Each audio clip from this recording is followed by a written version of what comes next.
Intermediate block signal, जिसे short में IB signal भी कहते हैं, यह क्या होता है? यह सिग्नल किस तरह से काम करता है?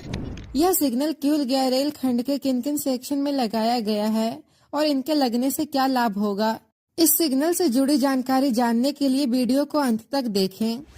दोस्तों, आईबीएस, जिसका full form intermediate block signal होता है, इसे दोहरी लाइन के उस सेक्शन में लगाया जाता है जहां एक स्टेशन से दूसरे स्टेशन की दूरी या कहीं ब्लॉक सेक्शन काफी लंबा होता है। ऐसे में जब वहां आईबी सिग्नल नहीं होता है तो एक ट्रेन को एक स्टेशन से छोड़ने के बाद जब तक वह ट्रेन दूसरे स्टेशन तक नहीं पहुंच जाती है, तब तक उसके पीछे से कोई दूसरी ट्रेन को नहीं छोड़ी जाती है,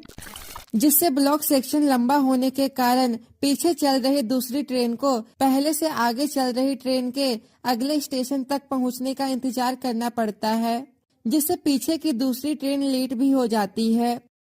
इसी से बचने के लिए आईबी सिग्नल को उस लंबे ब्लॉक सेक्शन के बीच लगाया जाता है, जिससे वह ब्लॉक सेक्शन दो अलग अलग भागों में बंट जाता है। और इस सिग्नल के लगने के बाद जब पहली ट्रेन एक स्टेशन से प्रस्थान करती है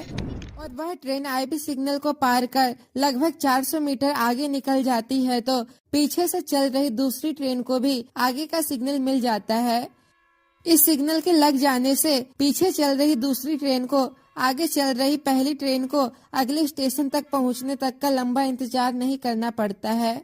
इस सिग्नल के लगने के पहले एक स्टेशन से दूसरे स्टेशन के बीच के लंबे सेक्शन में जहां एक ही ट्रेन चल सकती थी, वहां आईबी सिग्नल के लग जाने के कारण वह ब्लॉक दो भागों में बंट जाने के कारण अब वहां दो ट्रेनों का परिचालन इस आईबी सिग्नल के अनुसार किया जा सकता है।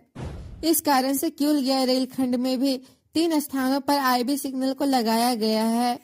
जिसमें नवादा तिलैया 17 किलोमीटर सेक्शन के मध्य चातर होल्ट पर, तिलैया बजीरगंज 17 किलोमीटर सेक्शन के मध्य मंझवे होल्ट पर और नवादा बारसलीगंज 18 किलोमीटर के सेक्शन के मध्य बाघी बर्डिया होल्ट पर इस इंटरमीडिएट ब्लॉक सिग्नल को लगाया गया है,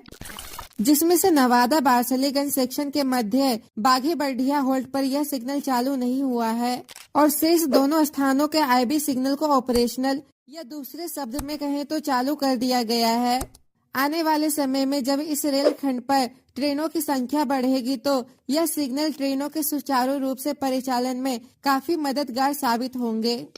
लेकिन अब क्योंकि क्यूल गया रेलखंड का दोहरीकरण पूर्ण रूप से पूरा हो गया है तो पहले से चल रही ट्रेनों के समय सारणी में सुधार कर उन्हें समय अनुसार चलाए जाने की भी आवश्यकता है।